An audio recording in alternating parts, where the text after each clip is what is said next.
તને ખબર છે એક સફળ પુરુષની પાછળ એક સમજદાર સ્ત્રીનો હાથ હોય છે. હા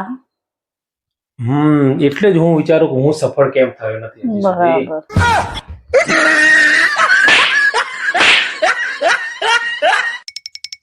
તું ગાળો બહુ બોલે છે ને, હું તારા પપ્પાને ફોન કરીને કહી દઈશ. કરો મારા પપ્પાને ફોન કરો. હેલો. હા સસરાજી. મજામાં જમાઈ રહ્યો છે? શું કંકોડા મજામાં? મજા તો બધી તમારે જ છે. તમારી બધી આફતો અમારા ઘરે વળગી છે. આ મુદ્દાની વાત એવી હતી કે તમારી છોકરી ગાળો બોલતી થઈ ગઈ છે. તો તમે એવો કોમ હુલ્યો કરો છો?